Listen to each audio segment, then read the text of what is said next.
صحابه کرام د حضور نبی کریم صلی الله علیه وسلم نه پوښتنه کوي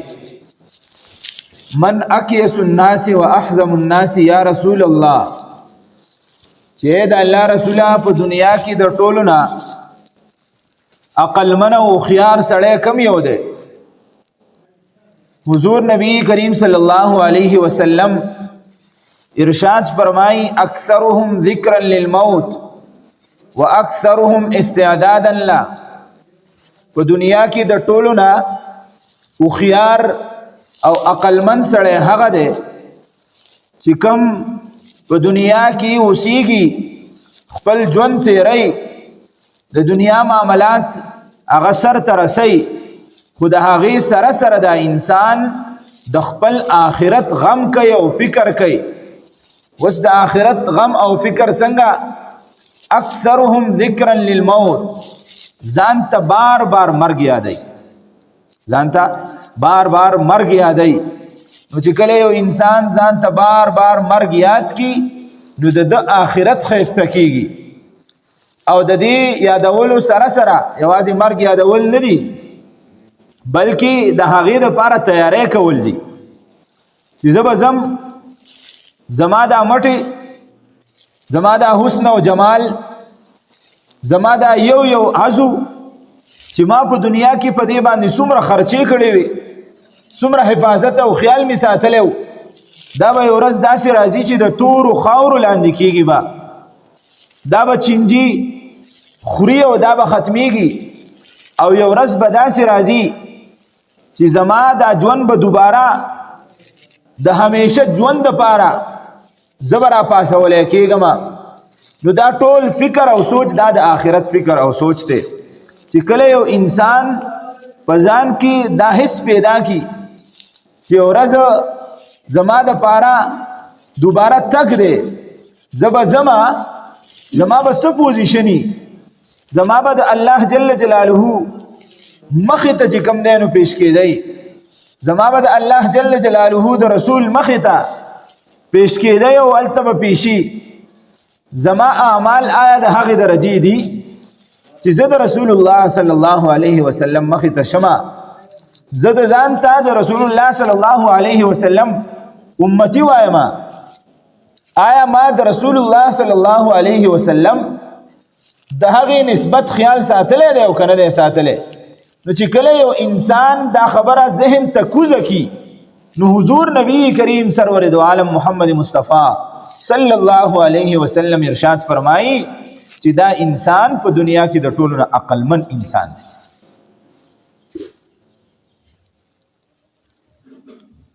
په یو روایت کې راځي حضور نبی کریم صلی الله علیه وسلم ارشاد فرمای چې کله د یو انسان نه روح اغستی کېږي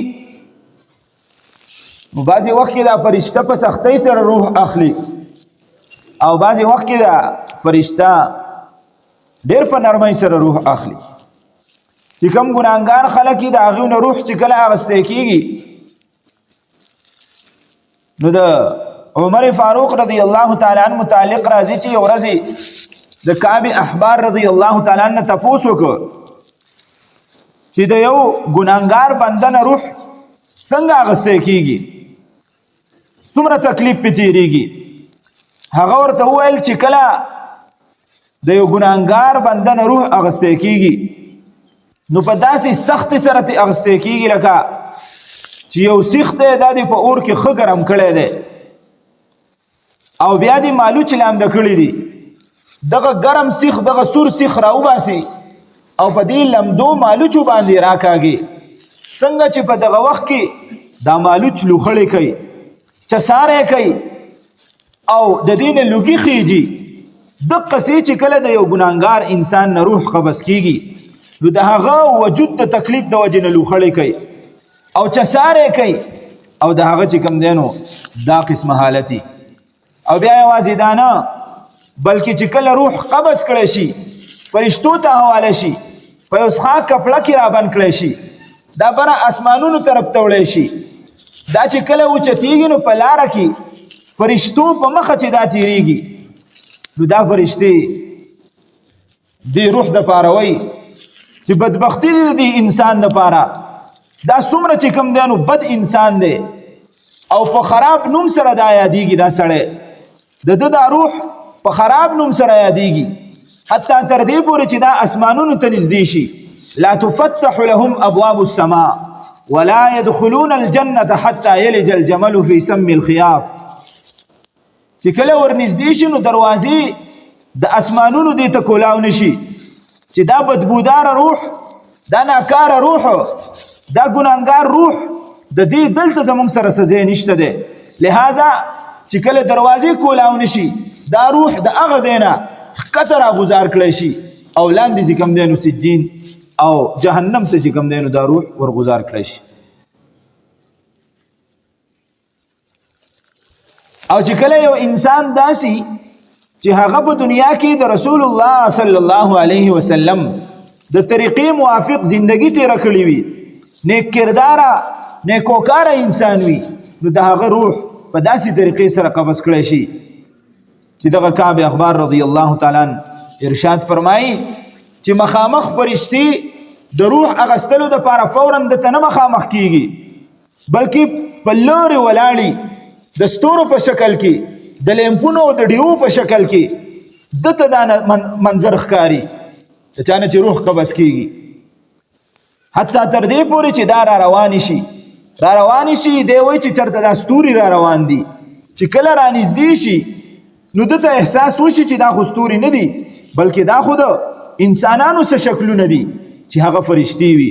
د ده نه روح قبض کی حدیث مبارک کې راځي حضور نبی کریم صلی الله علیه وسلم ارشاد فرمایي د ده نه روح داسې په اسانۍ سره قبض کړی شي لکه یو مشکیزه یو بالټۍ او یو منګی دا د اوبو نه ډک وي او د دې نه یو څاڅکی اوبه لاندې را پرېوځي څنګه چې هغه بالټي ته څه نقصان ونه رسي او نه هغه اوبه وخوځېږي او نه هغه مشکیزه وخوځېږي دقسې د دې انسان نه چې روح اغستی شي او روح راویستلی شي نو د دې انسان په جسم باندې هم خاص قسم تکلیف دا چې کوم دی نو پاتې نشي او دا روح د دې نه راویستلی شي او چې بدکاره انساني یو چې کوم دی نو تذکره ما تاسو ته وکړه او په یو بل روایت کې دي چې د دې انسان نه روح داسې په سختۍ سره قبض کړی شي لکه د دې انسان په وجود کې چې د غنو یو شپول وردن نکي او د غنو دغه شپول ستا رګ رګ ته ورسیږي او بیا په زوره باندې دا راکاږي څنګه چې د غنو دا شپول د انسان د وجود نه وینې راوباسي د انسان د وجود نه د غوښو ټوکړې راوباسي په دقې سختۍ سره د انسان چې کله د نیک کارونه نه کړي دی چې کوم دی نو د الله جل جلاله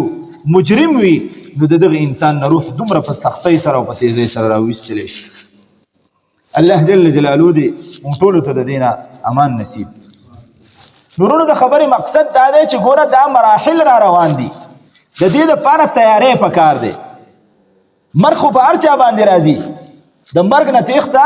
نشته کل نفس ذائقة الموت په هر یو انسان باندې به مرګ راځي دا به د مرګ دا پیاله سکي ما تاسو ته خبره وکړه چې ګوره مرګ بد شی نه دی که چېرې مرګ بد شی وی نو دا په رسول الله صلی الله علیه وسلم باندې نه راتلی بلکې د مرګ متعلق خدا دی چې دا انسان د خپل محبوب سره د الله جل جلاله سره یو ځای کوي دا یو پل دی چې مرګ راشي نو په دغه پل باندې به د رب سره ملاقات کوي او ملاویږي به خو لیکن ملاقات دپاره تیاری پکار دی مرګ نه خلاصۍ نشته د حضرت سلیمان علیه السلام متعلق راځي چې یو ورځ د ملک الموت نه تپوس وکړه وی ته د انسانانو روحونه څنګه قبض کې اوس دلته کې یو سړی مړ شو بیا چې کوم دی نو په لندن کې او د دنیا په هغه سر کې په امریکا کې سړی مري ته څنګه د دې ځای نه هلته کې رسې نو سلیمان علیه السلام ته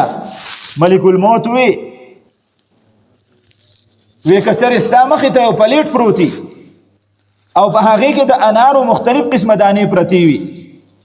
نو په تا کې دې خبرې څه مشکل شته چې ته د دې ځای نه دا نه راوچته کړې دا د هغه ځای نه دا نه راوچته کړې وی نه څه مشکل نشته دی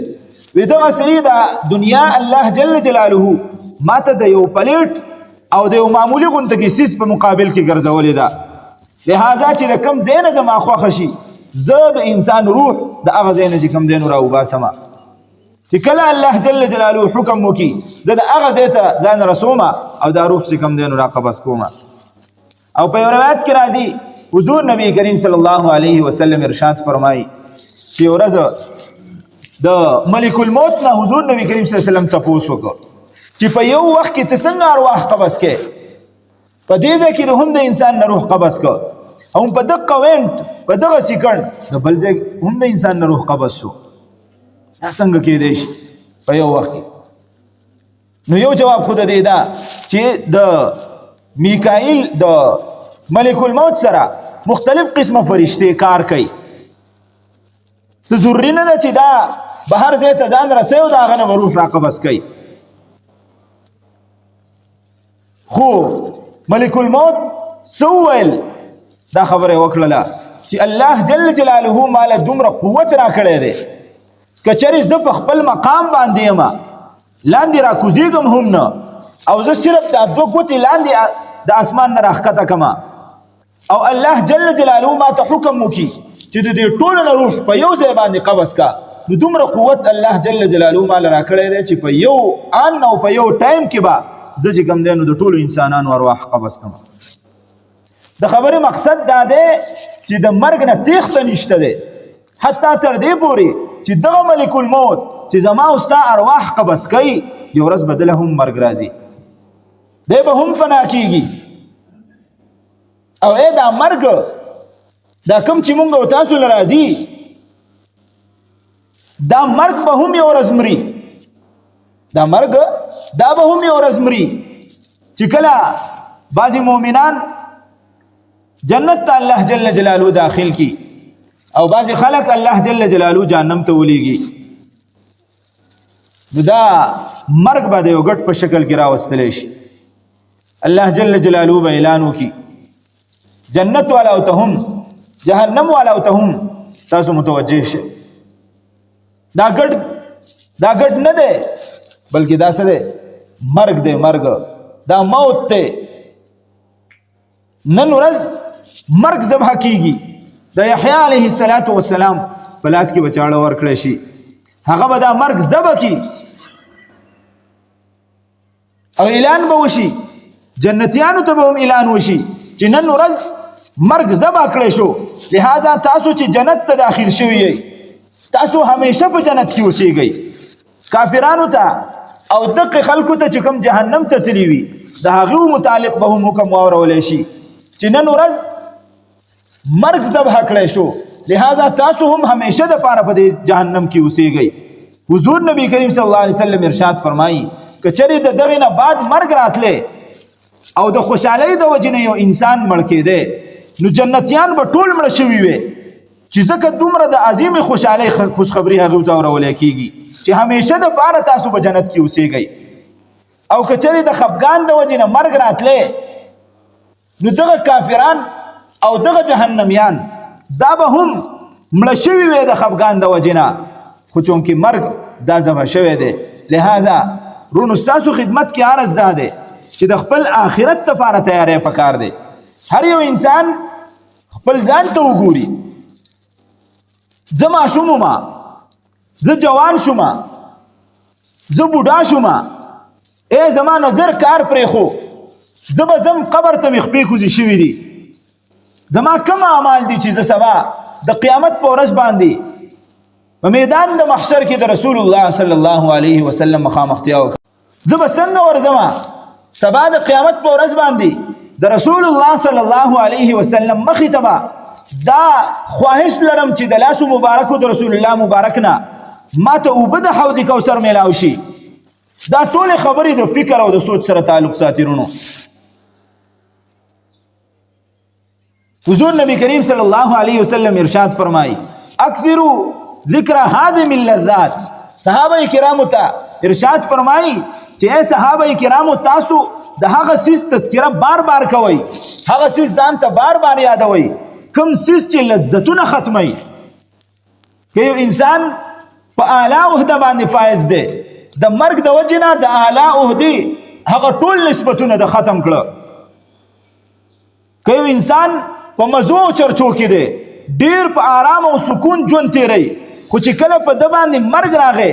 دغه آرام او سکون، دغه خوشحالۍ ټولې د مرګ ختمې کړې. که یو انسان د بچو په منځ کې دی، په ده باندې مرګ راغی، د بچو دغه ټول نعمتونه د دغه مرګ سره ختم شو. خو لیکن که ختمیږي نه، یو څیز نه ختمیږي، هغه زما او ستا نیک اعمال دي. حضور نبی کریم صلی الله علیه وسلم نه راواخله تر دې دور پورې چې څومره اکابر تیر شوي دي، د آخرت فکر ورسره و. دا یوه عظیمه نکته ده چې د آخرت فکر دې وکړو کامیابي. که د آخرت فکر دې نه و، په دنیا کې هم ناکامای، په آخرت کې هم ناکامای. حضور نبی کریم صلی الله علیه وسلم متعلق راځي متواصل الاحزان کہ حضور نبی کریم صلی اللہ علیہ وسلم با ہمیشہ دا پارا مسلسل فکرمندو پیو غم کے با پروتو. حضرت ابو بکر صدیق رضی اللہ تعالیٰ عنہ متعلق راضی رجل حزین، هغه به هم همیشه د پاره فکرمندو د خپل آخرت متعلق. بلکې د حضرت ابو هريره رضی الله تعالی عنہ متعلق راضی کله چې وفات کیږي، صحابه کرام ته غیر چا پیرا ناشتي. د صحابه کرامو د عادتو چې کله با په ملګرو کې څوک وفات کېده نو غیر چا پیرا به وته کېناسته او یو خبره به ورته کوله، پلان کیا ته اوس د دنیا نه روانې، چې کله لاړ شي نو زموږ به په رسول الله صلی الله علیه وسلم باندې سلام وایي. نو حضرت ابو هريره رضی الله تعالی عنہ ته صحابه کرام غیر چا پیرا ناشتي دا خبره ورته کوي. خو ابو هريره رضی الله تعالی عنہ چې جلیل القدر صحابي دی، ډېر مرویات دي نقل دي په هغه کسانو کې دی چې د رسول الله صلی الله علیه وسلم احادیث دي په کثرت سره مروي دي، او بلکې د حضور نبی کریم صلی الله علیه وسلم د زمانه شیخ الحدیث دی. خو چې کله وفات کیږي صحابه کرام ته تپوس کوي ابو هريره ولې جاړي؟ چاته د خپل افراد غم در سره دی، که څه وجه کېدی شي داسې جاړي؟ ابو هريره رضی الله تعالی عنہ ورته عرض کوي نه، غم هم نشته دی، غم د مخ کې دی چې سفر مې ډېر اوږد دی او سامان دا سره ډېر کم دی. سفر مې اوږد دی او سامان دا سره کم دی، د دې وجې نه جاړم. عبدالله ابن مسعود رضی الله تعالی عنہ په هغه صحابه کرامو کې دی چې په اوایل د اسلام کې اسلام راوړی دی، او د صحابه کرامو په زمانه کې شیخ الحدیث دی هم دی، او دومره تعلق دی، دومره نسبت دی د رسول الله صلی الله علیه وسلم ته چې بعضی صحابه کرام فرمایي چې تر ډیر وخت پورې موږ ته دا پته نه لګېده چې دا چرته د رسول الله صلی الله علیه وسلم د کور سړی دی یا د بهر سړی دی. خو چې کله وفات کېږي نو همدغسې صحابه کرام غیر چاپېره ناستي او دی جاړي. صحابه کرام ته تپوس کوي عبدالله ولې جاړي؟ ته خو د رسول الله صلی الله علیه وسلم ملګری د هغه د احادیثو امینی، ولې داسې جاړي؟ بلکې حضرت عثمان رضی الله تعالی عنہ په دور کې دی وفات شوی دی. هغه ته تپوس کوي که چېرې ستا سره دا غم در سره وي چې زما شاته بچي پاتې کېږي نو ما ته ووایه، زه امیر المؤمنین ما، حاکم مشر ما، زه به د هغوی دپاره وظیفه مقرر کما. که چېرې طبیعت دې ناسازي ستا دپاره به د ډاکټر او طبیب بندوبست وکړم، حکم وکړه. خو لیکن عبدالله ابن مسعود رضی الله تعالی عنہ، عبدالله ابن مسعود رضی الله تعالی عنہ زامن نو او صرف لوڼیانې وي، لوڼه وي لوڼه. او چې کله انسان وفات کېږي نو د لوڼو غم ورسره ډېري. د هغې وجه دا چې کله لور پاتې شي نو که سړی نو سړی خو به چېرته وځي د چا خیرات به وخوري د چا واده به وخوري ځان له به ګټه وټه وکړي خو که لور پاتې شي نو د لور د کور نه نشي وتی خپل خدمت سر ته نشي رسولی نو عبدالله ابن مسعود ته عثمان رضی الله تعالی عنه هغه وایي چې که د لوڼو فکر نو د لوڼو فکر راته ووایه چې وظیفه ورته مقرر کړمه هغه ورته وایي نه ما د رسول الله صلی الله علیه وسلم تربیتگاه موندلې ده زه د رسول الله صلی الله علیه وسلم زیر اثر پاتې شوی ما د خپل لوڼو لپاره فکر کړی دی د هغو د نام د نفقې لپاره ما فکر کړی دی هغو ته ما دا خبره ښودلې ده چې رسول الله صلی الله علیه وسلم ارشاد فرمایي کوم یو انسان د ورځې په یو وخت کې د سوره واقعي ورد کوي د دې تلاوت کوي نو دې انسان ته به چرته فاقه رانشي لہذا د لوڼو غم نشته دی د خپل مرض غم نشته دی خو که غم دی نو صرف د یو څیز غم دی ذنوبي ذنوبي ذنوبي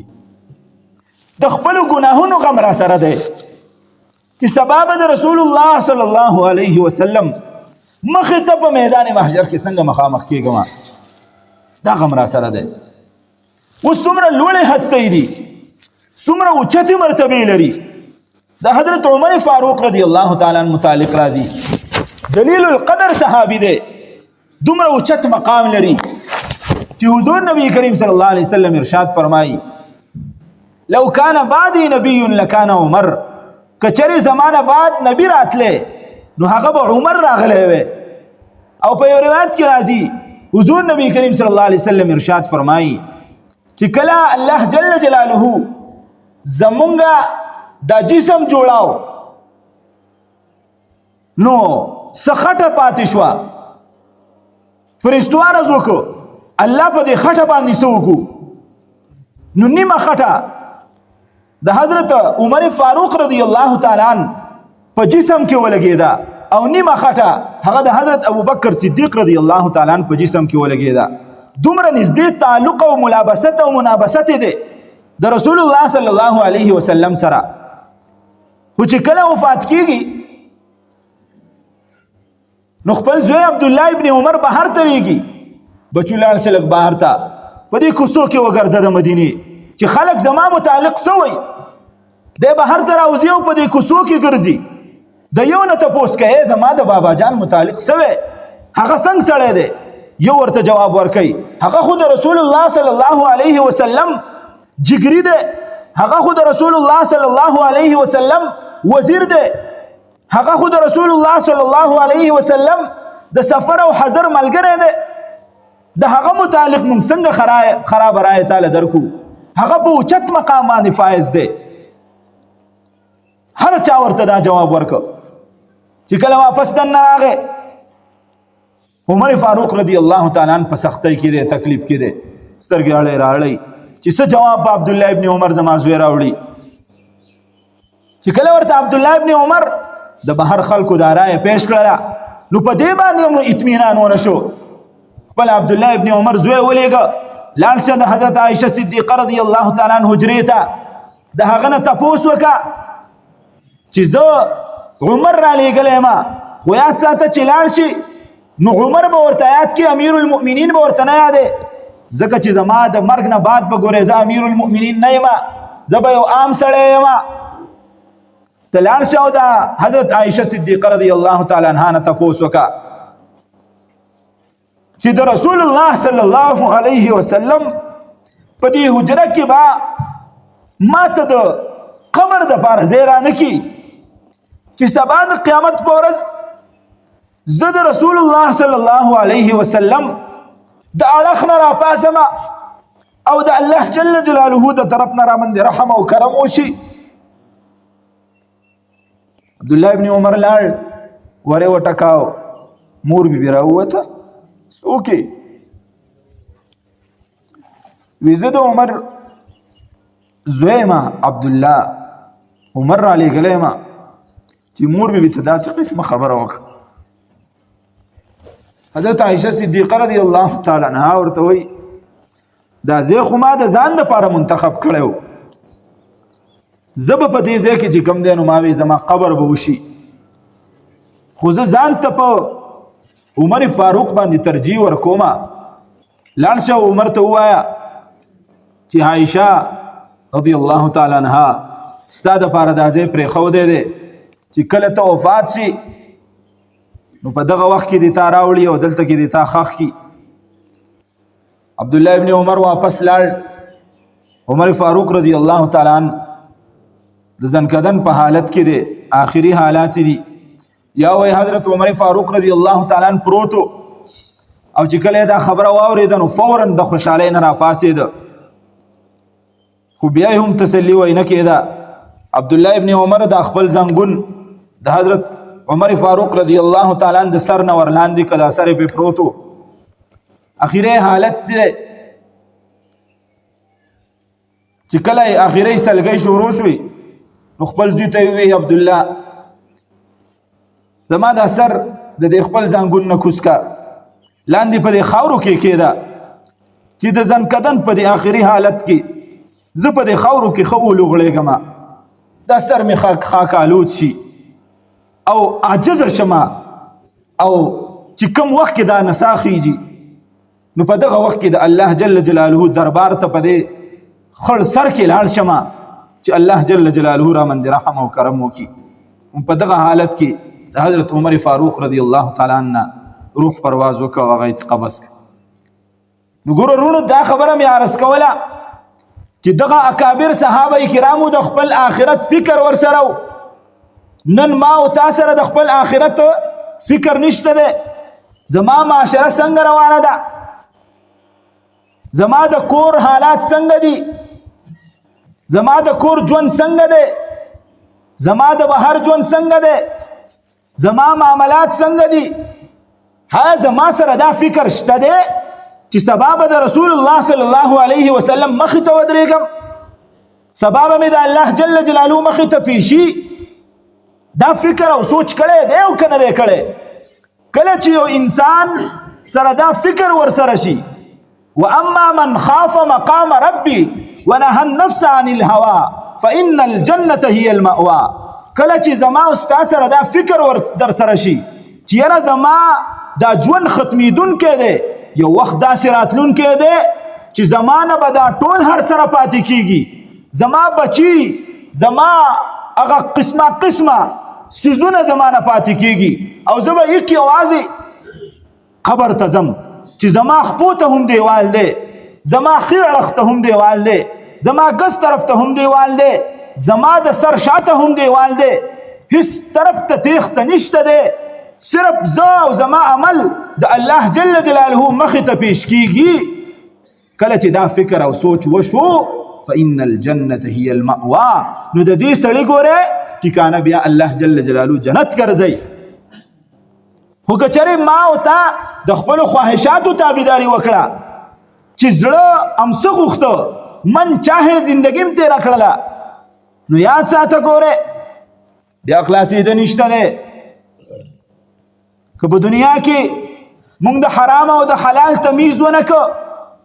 د حقوق او د فرایضو ادایګي م ونه کړله او بالکل اواره زندګي م تېره کړله نو په دې خبره ځان پوهه کول پکار دي ګوره چې دغه لاره ګوره چې تللی ده نو آخرې سر په جهنم کې دی، آخرې سر په عذابونو کې دی. د دغې ورځې دپاره تیاری پکار دی، د دغې ورځې دپاره فکر پکار دی. پکار دا ده چې زموږ سره هر وخت کې یو څو سوچونه را سره وي چې هسې نه زما اعمال دا شیطان برباد نه کړي په مختلفه قسمه طریقو سره چې یاره تا خو ډېر نیک انسان یې، ته خو ډېر پرهیزګاره انسان یې، په دې دنیا کې خو ستا نه د سرې نه بل پرهیزګاره بنده اوسېږي نه. زموږ مسله نن دا ده، حضرت باباجي الله جل جلاله قبر د نور نه ډک کړي، هغې به فرمایل مسله نن دا ده چې زموږ سره یو بورډ را سره دی، په هغه بورډ یو طرف ته زمونږه نیکۍ لیکلی شوي دي، ښه صفتونه لیکلی شوي دي، بل طرف ته زمونږ غلط خصلتونه لیکلی شوي دي، خرابۍ لیکلی شوي دي. مونږ څه چل کړی دی چې کم طرف د نیکو والا دی د ښه صفاتو والا دی هغه ما مخامخ کړی دی خلکو ته مې مخامخ کړی دی چې سړی ما ته ووایي واه د کمال سړی دی څومره پرهیزګار دی او چې کم ګناهونه دي کم زما باطن دی کم زما غلط خصلتونه دي هغه ما شاته کړی دی هغه چاته زه نه ښیمه لہذا کامیابی به هلی چې کله مونږ خپل ځان او د ځان نه بهر باطن او ظاهر دواړه برابر کړه دا هم د شریعت موافق جوړ کړه کامیابی به هله زمونږ پېښ کولی که چېرې مونږ دا قسمه کار ونه کړه نو یاد ساتئ وروڼو ګورئ ډېره عظیمه ورځ را روانه ده د هر څه ګورئ تپوس دی د هر څه د ذرې حساب دی د ذرې حساب دی نن که ما پردی ځمکه لاندې کړې ده نو د دې به هم زما سره ګورئ حساب کتاب کیږي که د لور حق مې والی دی د دې به هم زما سره حساب کتاب کیږي که د زوی مې وهلی دی هم به حساب کتاب کیږي که په معاشره کې مې د چا حقوق طلب کړي دي یاد ساته د هغې به رانه حساب کتاب اخیستی کیږي د معمولي غونته کې ژوند دپاره خپل آخرت مه بربادوئ دا مرګ را روان دی دا مرګ راتلونکی دی پخوانه زمانه کې وایي یو زنانه وه د هغه یو زوی هغه مړ شو هغه په مختلفه قسمه خلکو باندې وګرځېده تپوس یې وکړه چې یاره داسې یو دم درها درود به ما ته څوک راوښیي چې زما دا زوی پرې راژوندی شي هغه ډېره وګرځېده چا ورته وی دا ته څه څوک چې مړ شي نو راژوندی کېږي بیا دا خبره دی غلطه ده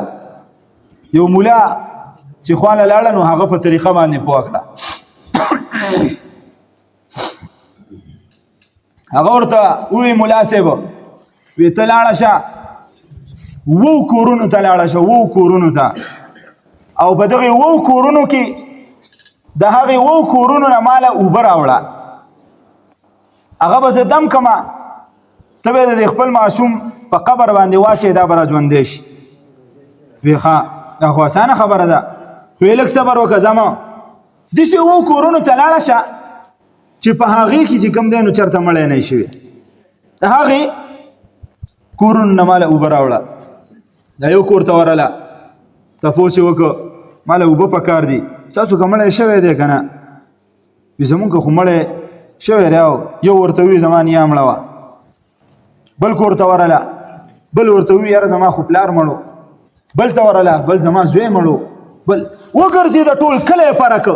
خو داسې کور ورته میلاو نه شو چې په هغې کې مړی نه و شوی واپس راله دغې ملا صاحب ته یې ووي داسې کور خو نشته دی